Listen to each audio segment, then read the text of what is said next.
Salam sejahtera dari Tuhan Yesus Kristus bagi kita semua. Pemirsa Tabura Injil yang Tuhan kasihi, kami akan mendengarkan serta merenungkan firman Tuhan. Mari kita bersatu di dalam doa. Kita berdoa. Firman-Mu kekal selamanya.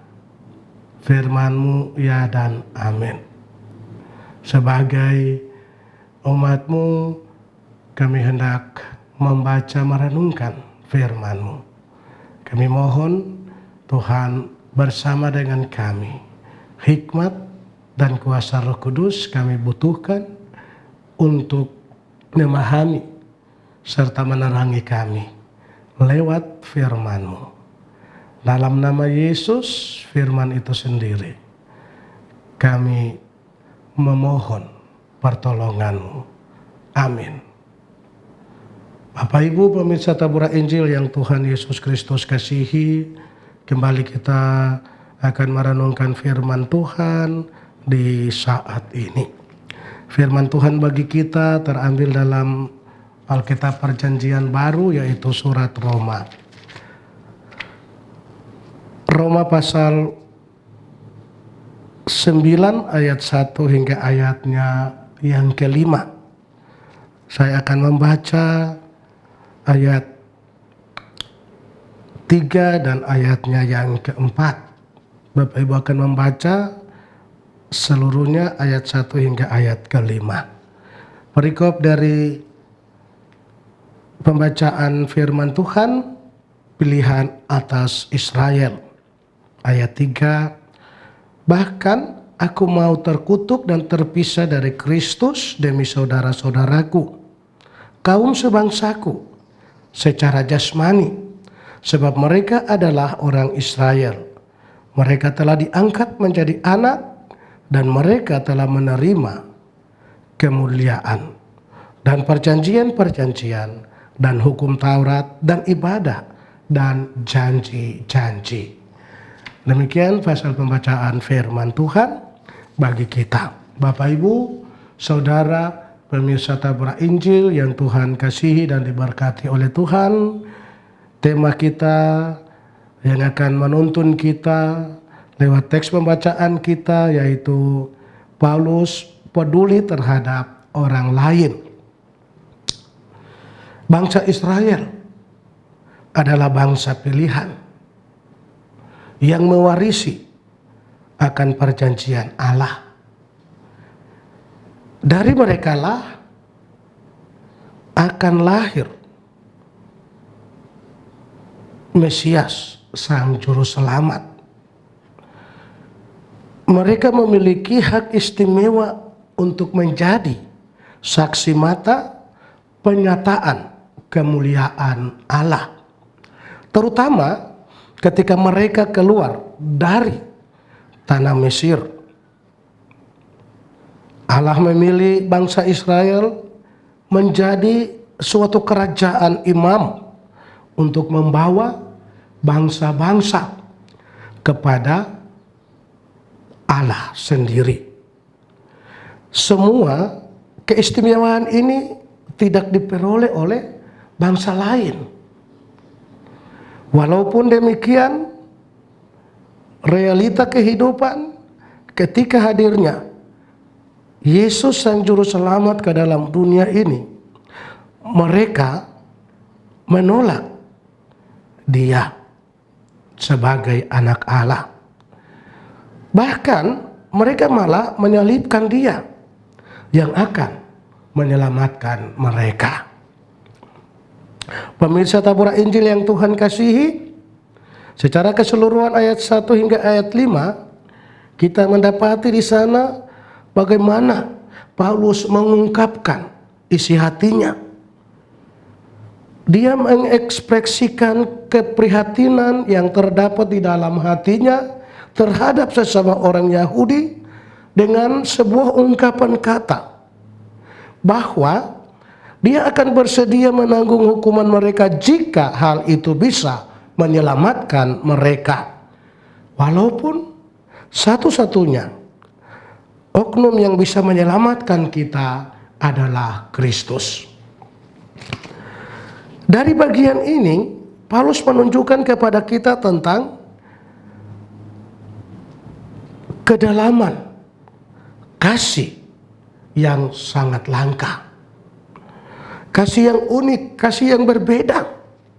Seperti Yesus, di mana dia bersedia berkorban agar orang lain bisa diselamatkan. Paulus mengatakan seandainya dia bisa, maka dia juga mau menanggung segala hukuman dosa semua orang. Tidak semua orang dapat berkorban, apalagi kepada orang yang tidak dikenal. Namun berbeda dengan pikiran Rasul Paulus mengungkapkan isi hatinya bahwa jika hal itu bisa, maka pasti dia akan menanggung semua hukuman. Pemirsa tabura Injil yang Tuhan kasihi, hal ini menunjukkan kepada kita bahwa Rasul Paulus begitu mengasihi jemaat-jemaat yang berada di Roma. Dia begitu peduli terhadap orang lain atas keselamatan mereka. Dan apa yang diinginkan oleh Rasul Paulus dalam suratnya, harus ada perubahan dalam setiap kehidupan umat manusia. Bagaimana dengan kita? Apakah kita juga mau berkorban sekalipun kepada orang yang tidak kita kenal dalam perjalanan kehidupan kita? Mari kita renungkan dalam setiap kehidupan kita. Sudahkah kita peduli kepada orang lain? Sudahkah kita mengasihi setiap orang yang datang kepada kita, memohon pertolongan dan belas kasih kita? Tuhan memberkati kita. Amin. Mari kita berdoa. Terima kasih Tuhan untuk firman-Mu yang boleh mengajarkan kepada kami untuk peduli terhadap orang lain. Sebagaimana ungkapan isi hati dari Rasul Paulus, seandainya ia bisa menggantikan Yesus untuk menyelamatkan, menanggung semua dosa dan hukuman orang lain. Terima kasih Tuhan Yesus, berkati kami dan sempurnakanlah firman-Mu. Mengawali dan melaksanakan seluruh aktivitas kami di hari ini, biarlah Tuhan menyertai dan menolong kami sebagai umat-Mu di dalam dunia ini. Hamba berdoa menyerahkan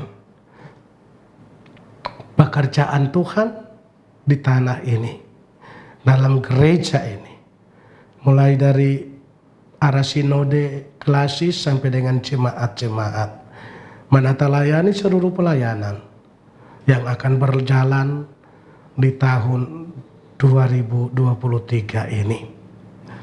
Secara khusus, pimpinan klasis GKIAPN Selatan bersama 46 jemaat, Tuhan memberkati dalam seluruh penata layanan yang akan dikerjakan.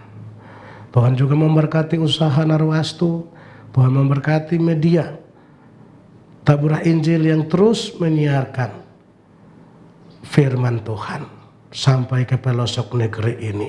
Peralatan yang digunakan, Tuhan memberkati dan melindungi. Para kru yang terus menyiarkan siaran ini, Tuhan memberkati. Di dalam nama Tuhan Yesus Kristus, kami mengucap syukur, menyerahkan seluruh aktivitas, tugas kerja, pelayanan kami dalam tangan kasih-Mu ya Bapa di surga. Dalam nama Bapa, Anak, dan Roh Kudus. Anugerah Tuhan Yesus, kasih Allah Bapa, persekutuan Roh Kudus menyertai memberkati seluruh pelayanan-pelayanan dan aktivitas kami hari ini, hari esok, sampai selama-lamanya. Amin.